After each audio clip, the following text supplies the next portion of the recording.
eu tenho o objetivo de falar com você sobre a realidade da vida, de que há momentos em que a nossa história deve ser mudada.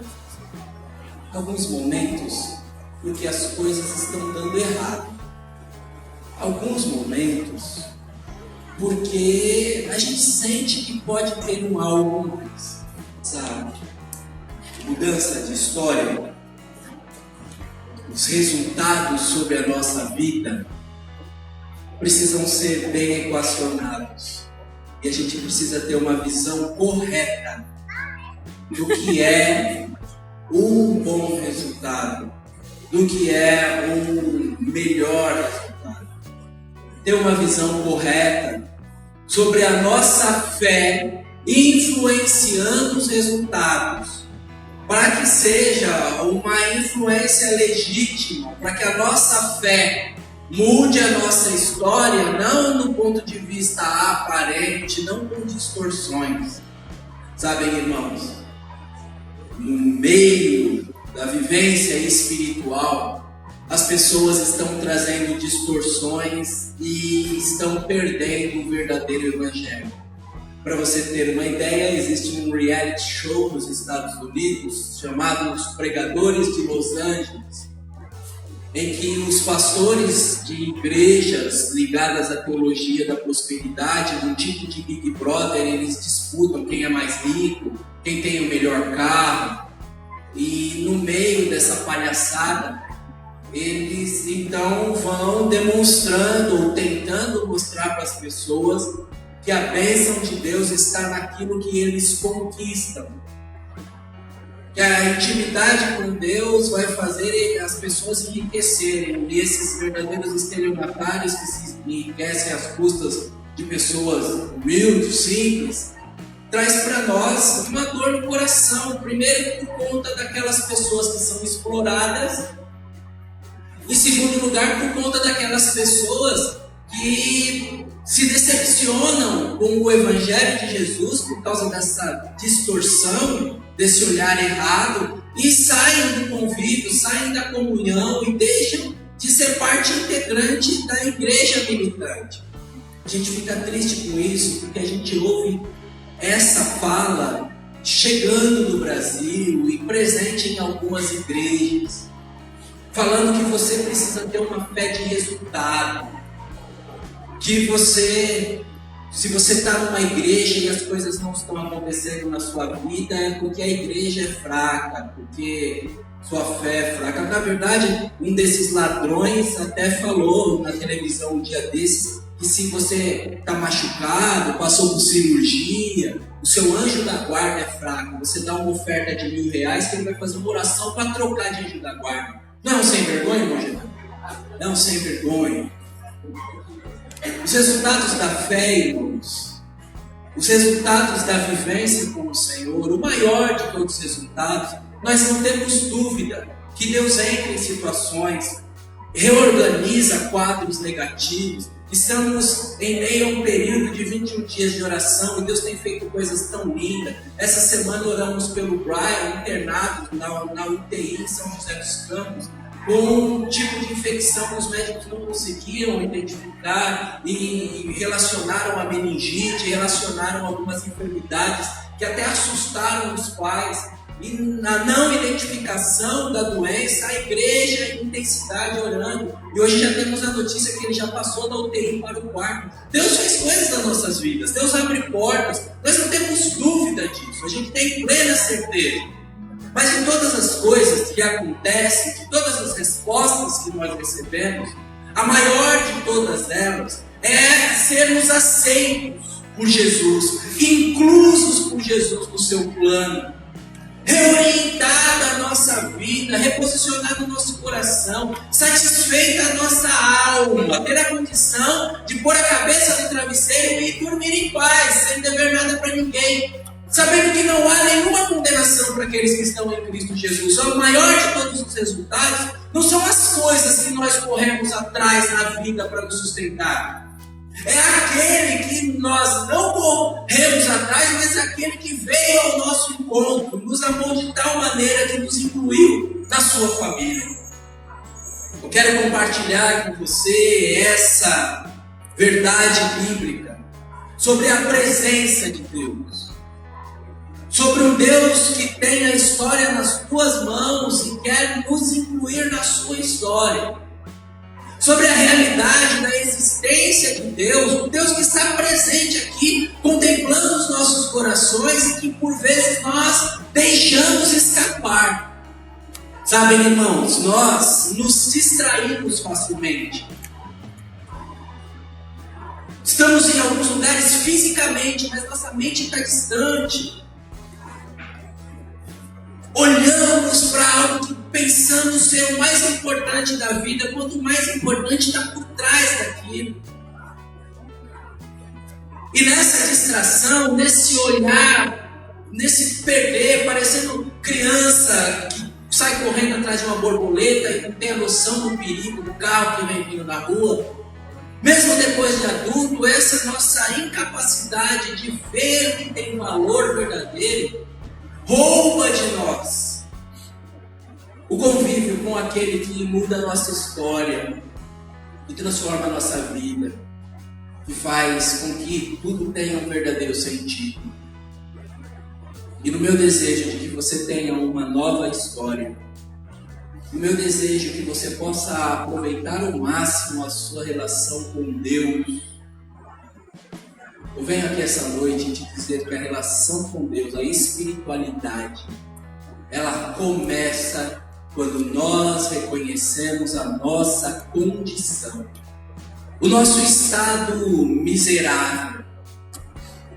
Quando nós nos damos conta de quem nós somos, do quão pequeno nós somos,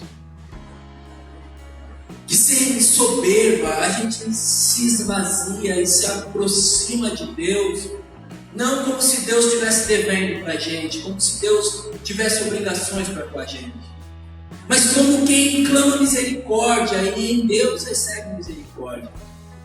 Reconhecer a grandeza de Deus, ter o temor de Deus, vivenciar esse presente tão grande de chegar humilhado e sair exaltado.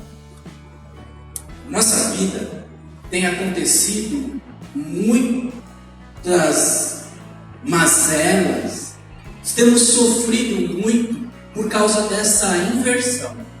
Nós chegamos exaltados e por isso saímos humilhados.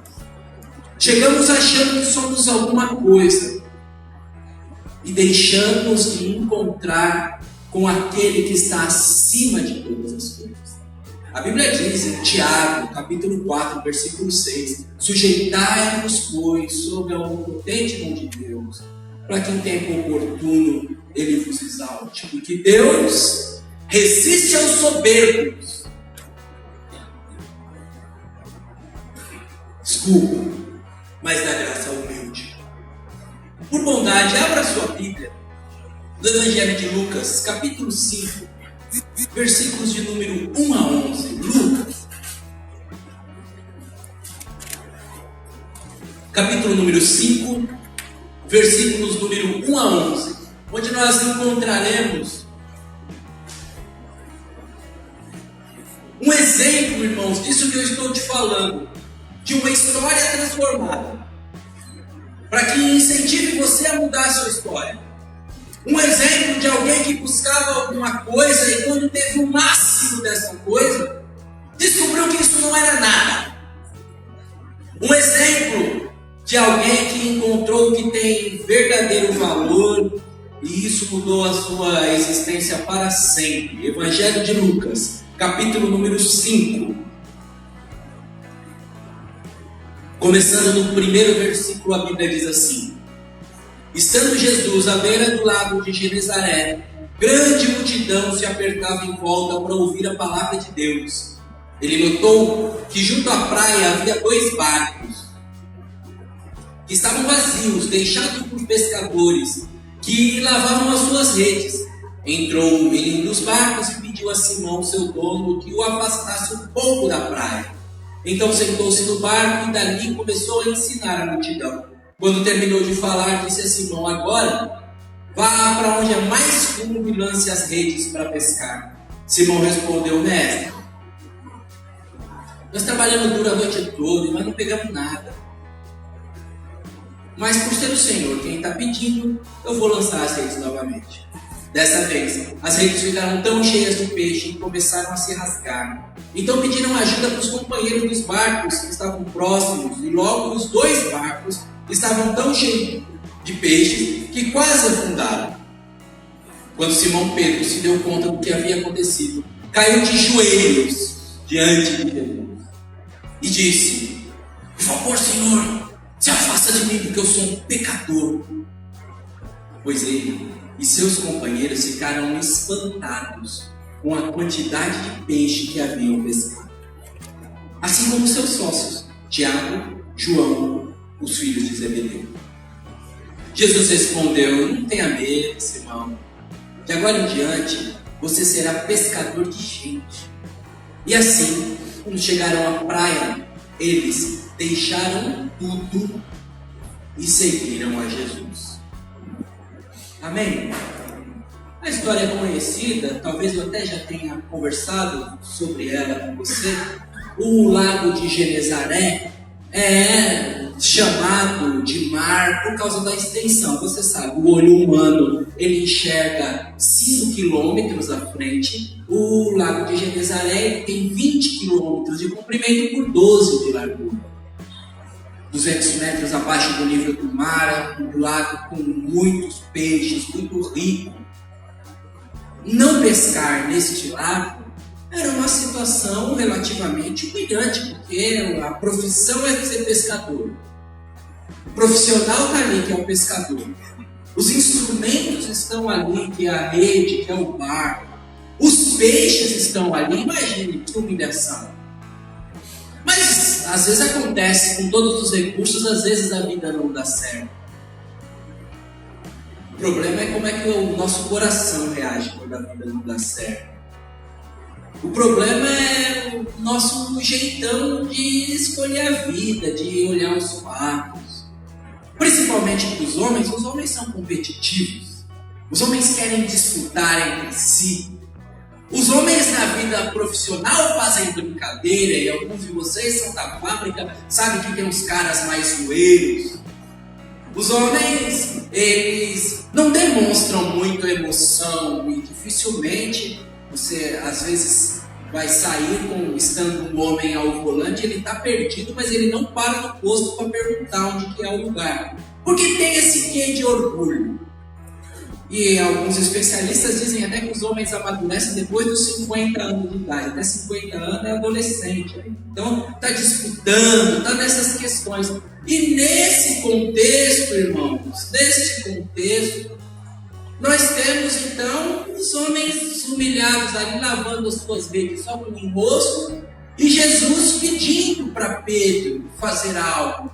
E quando Jesus pede para Pedro, e Pedro responde positivamente, ainda que alguns eruditos vejam um tom de ironia na fala dele: pô, você é carpinteiro, a gente pescou a noite inteira, não pegou nada. Mas já que é a sua palavra, nós lançaremos a rede. Nisso há uma reversão. E aquilo que acontece na sequência deixa o Pedro muito surpreso. Deixa o Pedro mais do que isso. Ele muda o termo de tratamento. Quem ele começou chamando de mestre, agora ele chama de Senhor. Quem ele começou fazendo um favor, agora ele está rendendo louvor, está se ajoelhando na presença. Mudou, irmãos. Mudou o coração. O que a gente busca não é o que a gente corre atrás. A questão não é o peixe. Que peixe para nós pode ser qualquer coisa, né? Pode ser um aumento, uma promoção para gerente, começar a dar aula numa outra instituição mais nobre. Peixe pode ser qualquer coisa. Não é o que a gente está buscando. Não é o que aquilo que a gente busca vai nos proporcionar. Eu estou com o barco cheio de peixe, vou ganhar mais dinheiro, posso ter uma vida mais confortável. Não era isso. Não estava ligado nem sequer ao status de falar para os caras que estavam rindo: ei, Pedrão, não pegou nada. Aqui, ó, meu pai, como é que tá, ó, seus vagabundos. Aí, ó, agora fica zoando comigo. Não está ligado, irmãos, ao ganho, à vaidade, ao status. Não está ligado a nada disso. Pedro se surpreende com Jesus que manda em cardume. Pedro se surpreende com o poder de Deus manifesto na pessoa de Jesus. E ele cai de joelho. E ele adora Jesus como Deus. E ele reconhece a inclusão. Não é a questão daquilo que a gente obtém na vida, irmão. É por isso que artistas se frustram. É por isso que tem tanta gente com a vida sem sentido. O que a gente está atrás não é aquilo que a gente está atrás. É até diferente falar isso, né? O que vai nos trazer satisfação não é aquilo que a gente está olhando. Não é aquilo que a gente diz que se eu tiver vai resolver minha vida.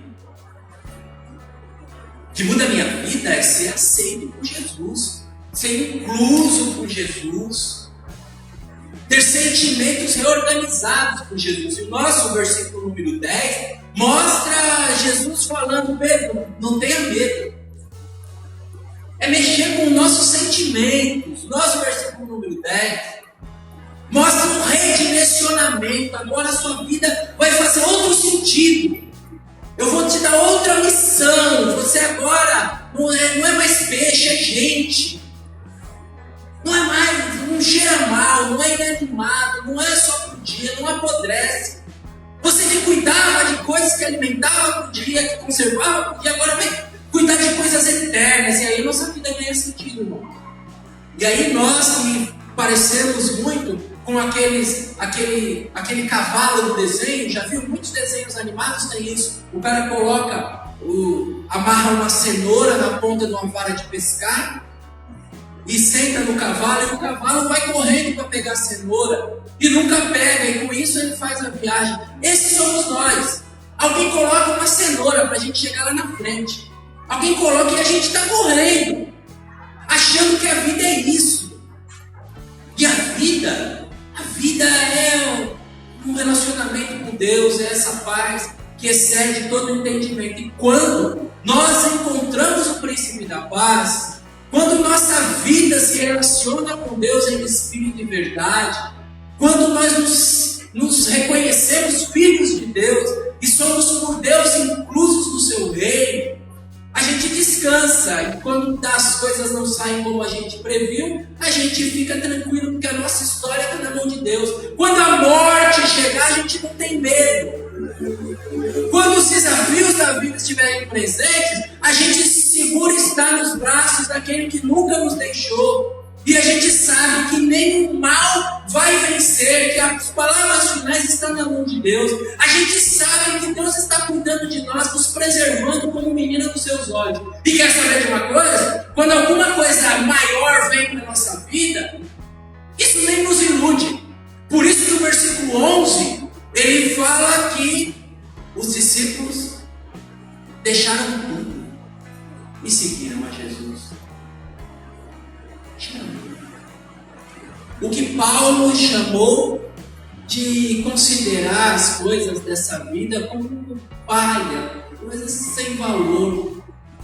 Sabe, irmãos, a nossa história pode mudar. Podemos experimentar nova vivência com o Senhor, novos sentimentos em nosso coração, nova visitação sobre a nossa igreja em forma de avivamento, mas isso só acontecerá. A única forma de acontecer é se o ponto de partida, o temor ao Senhor, o reconhecimento da grandeza de Deus, vier seguido do reconhecimento da nossa condição miserável. E como Pedro cair de joelho e falar assim: eu fico longe de mim, que eu sou pecador. Só vai acontecer, irmão, só vai ter sentido, só vai experimentar quem pudesse quebrantar na presença de Deus. O que eu estou te falando é uma lei bíblica. é algo que está presente nos personagens da Bíblia. E eu que estou falando de um pescador simples, falando de Pedro, posso migrar e retroceder centenas de anos na história e ir para a história de um estadista chamado Neemias. Porque eu preciso reforçar com você que Moisés tirou as sandálias, recebeu de Deus a instrução: tira as alparcas dos teus pés, porque a terra que você pisa é terra santa. Eu poderia falar de Abraão, poderia falar de Isaac, poderia falar de Isaías, poderia falar das personagens bíblicas, de centurião que encontrou com Jesus, de gente que tinha exército sobre a sua responsabilidade, mas quando encontra com Jesus se humilha. Para você entender, o Neemias está nesse contexto da Babilônia, onde ele já estava estabilizado, estava rico, já estava bem sucedido, considerada a sua origem de escravo hebreu, tomado, capturado na invasão babilônica. Ele se reorganizou aqui. Muitas décadas tinham passado e Jerusalém ficou para lá. Ele não tinha nem nada a ver com o que levou o povo a ser invadido. Não tinha nada a ver. Mas um dia, passeando pelos jardins de Suzano, Neemias escuta dois cidadãos, duas pessoas da sua cidade, dois conterrâneos conversando. E a conversa dos conterrâneos era sobre a terra natal e de como ela estava em miséria. E ele, funcionário do governo, copeiro do rei, acesso direto à autoridade máxima. Eles estão para lá. Ele poderia pensar assim, não tem nada a ver comigo. Mas quando os conterrâneos falam entre si sobre o que está acontecendo, e ele tem noção da miséria que está tomando conta do povo, ele fala: precisa mudar a história.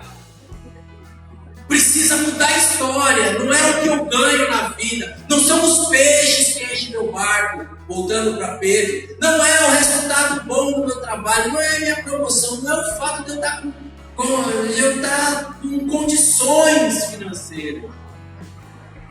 Ele olha e fala: a história tem que mudar. E quando você abre a sua Bíblia no livro de Neemias, que você pode ler essa semana, porque é uma história linda, capítulo 1, versículo 4, a Bíblia diz que Neemias vai para a presença de Deus e começa a orar, chorar, clamar a Deus. E os termos da oração de Neemias são os seguintes: Senhor, pecamos contra o Senhor, pecamos contra Ti, fizemos o que era mal aos Seus olhos, o castigo veio como consequência das nossas escolhas. O Neemias, irmão, não tinha nada a ver com peixe. O Neemias não tinha nada a ver com a história, porque ele estava há muitas décadas na Babilônia. Mas ele reconhece que o pecado do povo é o pecado dele. O Neemias sabia o que precisava para resolver a questão. Sabia o que tinha falta, o que tinha que pedir para Deus. Mas ele não se atreve a entrar na presença de Deus e fazer o seu pedido sem reconhecer a sua condição, sem se humilhar, sem falar: perdoa as nossas dívidas. Sabe, irmãos, Deus resiste ao soberbo, mas dá graça ao humilde. Nenhum de nós deveria entrar na presença de Deus de qualquer maneira. Nenhum de nós deveríamos cometer a loucura de achar que Deus nos deve alguma coisa. Cada um de nós deveria buscar no fundo do coração quebrantamento, pedidos de misericórdia, um olhar que reconhece a pobreza da nossa vida, de como a gente se distrai facilmente, de como a gente não prioriza Deus, de como a gente não agradece o muito que Deus fez em nossas vidas. E em humildade entrar na presença de Deus. E este gesto, essa entrada de quem reconhece a sua condição miserável, é justamente aquela que Deus olha, que Deus contempla, que Deus se agrada. Quem acha que é na presença de Deus não é. Quem acha que não é na presença de Deus é. Essa é a fala da Bíblia, é o chamado para todos nós. Mas eu preciso voltar com você na história de Pedro. Preciso voltar para que você compreenda isso. Que quando ele cai de joelho nos pés de Jesus e ele fala da sua indignidade, Jesus fala, está no ponto, agora eu posso usar. Ele não acha que está por cima da carne seca, para usar uma expressão nossa. E assim eu posso chamar você também. Eu posso convidar você para a gente viver esse momento em que a gente se humilha na presença do Senhor.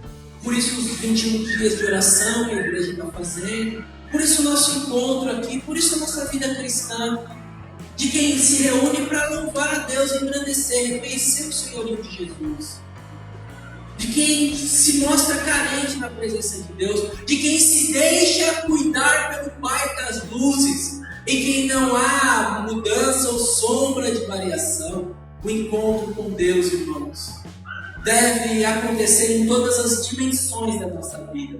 Um reconhecimento que a gente faz com a totalidade do nosso ser. Quero mostrar isso para você em detalhes na experiência de Pedro. Primeiramente, um reconhecimento na mente. Sempre no versículo número 8, você que está me acompanhando na Bíblia. O reconhecimento de quem cai em si. Foi assim que o filho pródigo reconciliou, voltou para casa e desfrutou da hospitalidade, da riqueza, da grandeza do pai como filho. Ele caiu em si. Da mesma maneira, Pedro, irmãos, se deu conta, a sua mente captou a realidade. Reconhecer ao Senhor com a mente. Reconhecer ao Senhor através de novos pensamentos, da renovação do entendimento. O nosso mundo muda o nosso entendimento para que a gente viva sem Deus. Friedrich Nietzsche falou, à luz do seu tempo, que a conclusão possível de se chegar é que Deus está morto, porque os crentes mataram Deus. É uma frase mal entendida das pessoas no imaginário comum. No imaginário comum, as pessoas falam que o Nietzsche estava afrontando. Não, ele, como filho de pastor, ele estava julgando o que ele via. As pessoas não precisavam mais de Deus, passaram a viver vidas em que Deus é o cara lá de cima, que elas não dependem de Deus. A nossa vida foi tomada de facilidades. Nossa vida perdeu o encantamento, irmãos. E à medida que a gente perde esse olhar, que fica maravilhado, que fica boquiaberto, a gente vai deixando de dar glória a Deus, a gente vai deixando de cair aos pés do Senhor, deixando de agradecer. E a gente vai achando que as coisas acontecem porque tem que acontecer. Eu estudei, eu tenho meu salário. Você não vê como bênção. Eu tenho plano de saúde, natural, o médico me curar. A gente perde o encantamento, irmãos. E não vê Deus na história, não vê Deus nas coisas. Antigamente, para beijar uma menina precisava toda uma preparação. Para namorar tinha toda uma expectativa, tinha toda uma ansiedade. Hoje você assiste o noticiário, seja na Oktoberfest, no Carnaval, seja qual for o grande ajuntamento, existe uma disputa, os meninos falam, eu beijei 20, outro fala, eu beijei 15. Perdeu o encantamento, o romantismo, a beleza da vida. Eu contei de manhã, quando o Nicolas, meu primeiro filho, nasceu, pai bobo, né? Sem experiência. Agora a Claudete não está aqui, eu posso até falar mais. Agora eu posso falar mais à vontade. Bobão, irmãos. Não. importante a presença para confortar a mulher naquele momento difícil. Tá ela na maca esticada, os caras colocaram um lençol na cabeça dela, assim, a cabeça ficou do lado de cá, o lençol cobria tudo, eles fazendo parto do lado de lá. Já, isso em 2006, me cobraram 100, nem sei, alguém calcula aí, atualiza. Não, o hospital não cobra para assistir o parto, mas você precisa pagar uma taxa do material para você estar na sala de parto. Nossa, deve ser um macacão da NASA para não infeccionar. Me deram uma touquinha que as irmãs usam na cantina. Touquinha mais cara da minha vida, irmão César. 100. Falei, tá bom, meu filho tá nascendo, coisa boa, vamos lá assistir o parto. Tô eu do lado de cá conversando com a cabeça e o neném tá nascendo do lado de lá. Mas essa não é a parte que importa.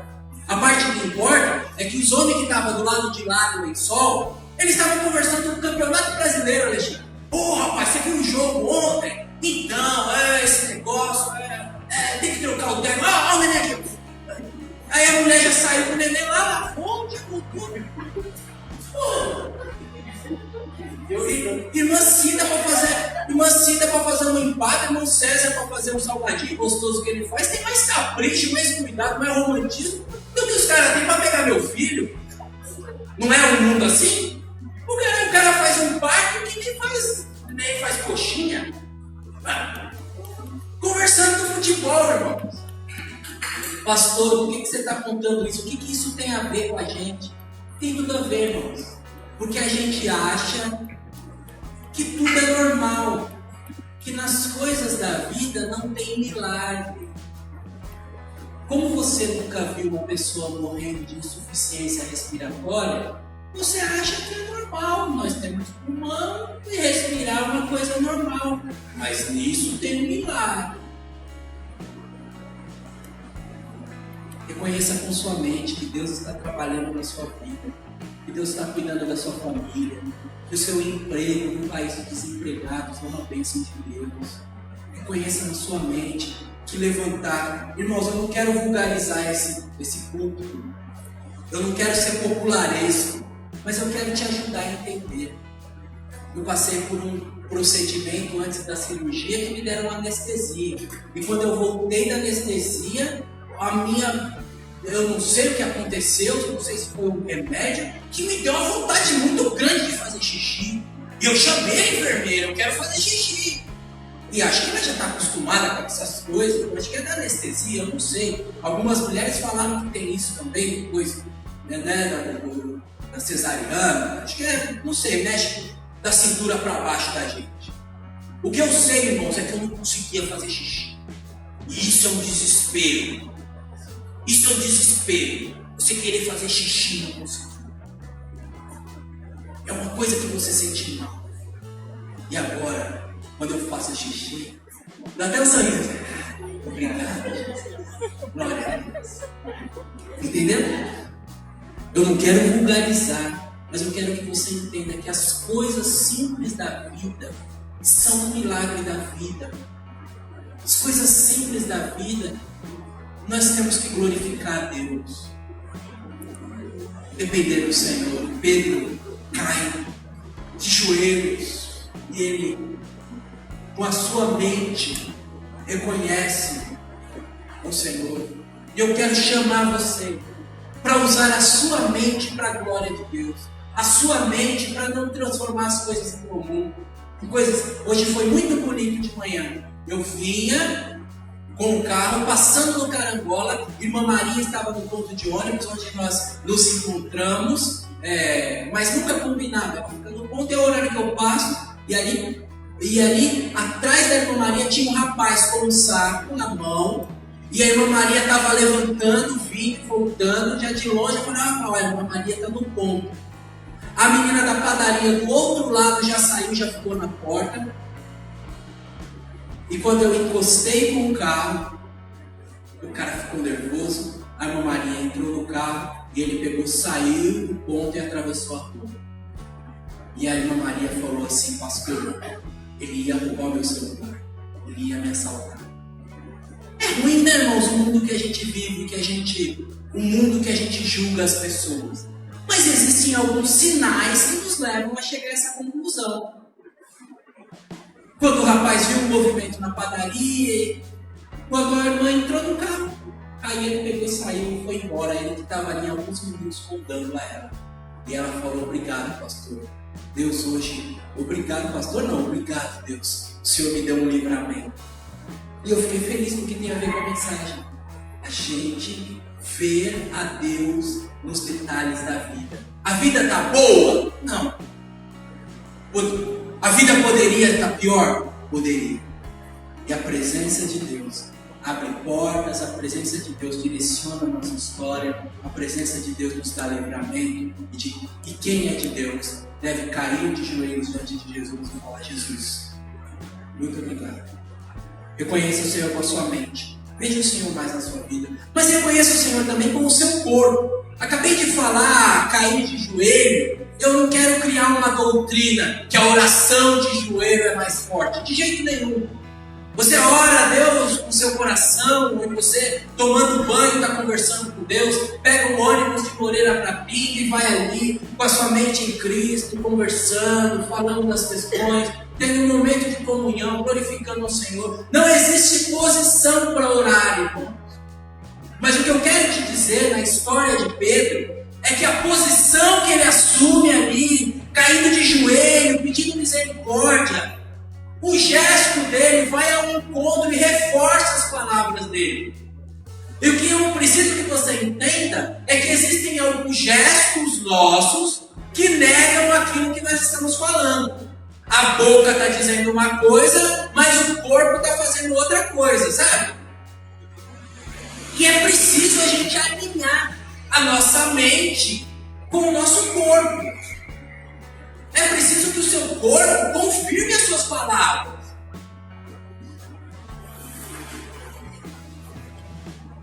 Pensa numa pessoa que sai com você para conversar.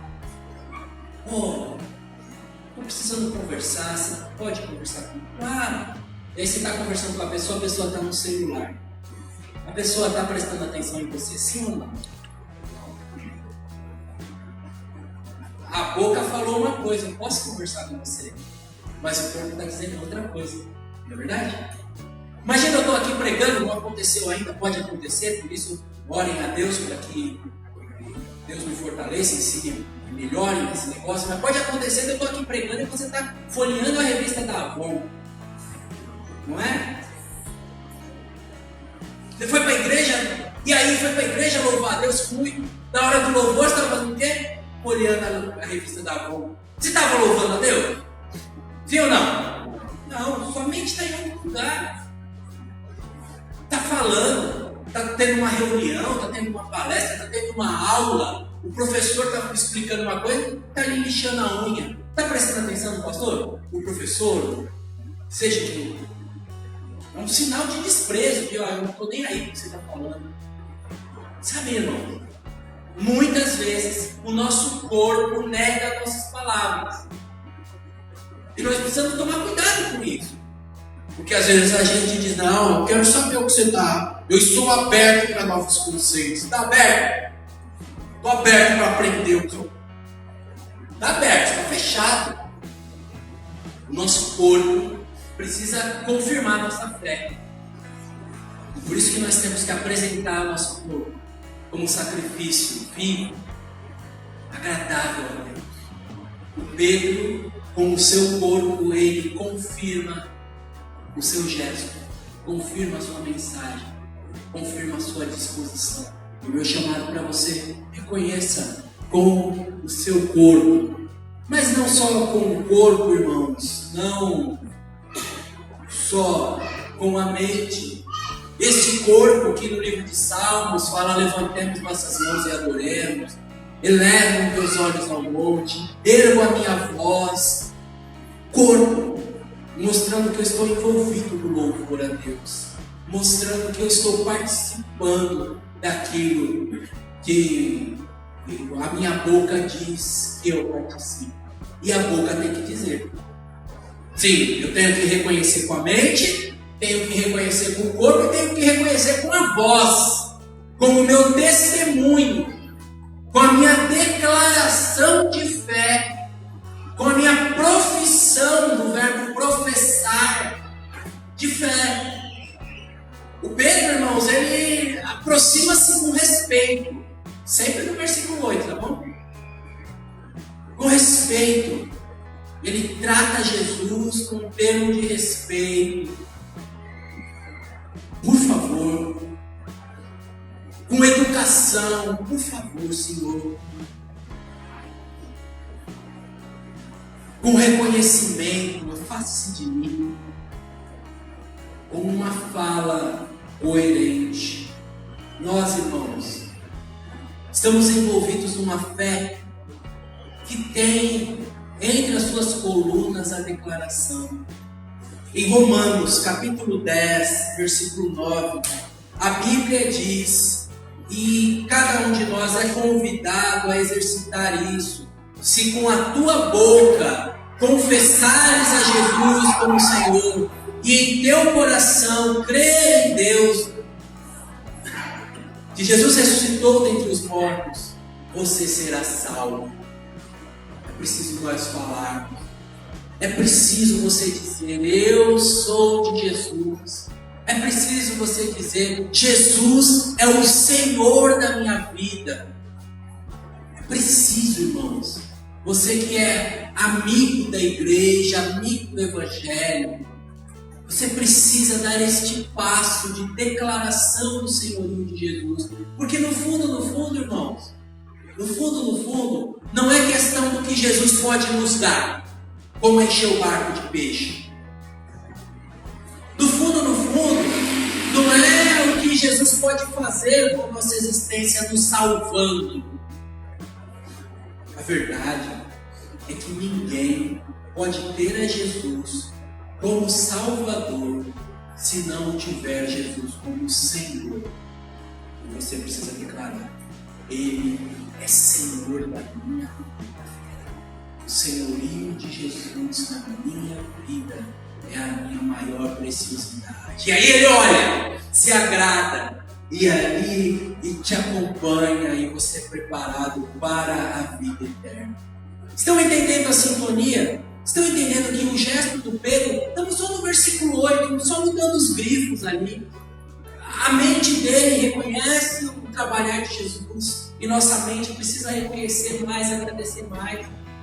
O corpo dele presta reverência a Jesus, e nós não podemos deixar o nosso corpo ficar só caminhando para o pecado, só caminhando para a satisfação da carne. Temos que direcionar o nosso corpo para Jesus. A boca dele faz uma declaração doce, amorosa, de reconhecimento, e a nossa boca precisa declarar também, para que finalmente junte tudo e o nosso coração reconheça Jesus. As pessoas, de alguma maneira, não entendem que elas estão anulando. Elas dizem assim, eu tenho Jesus no meu coração, pastor.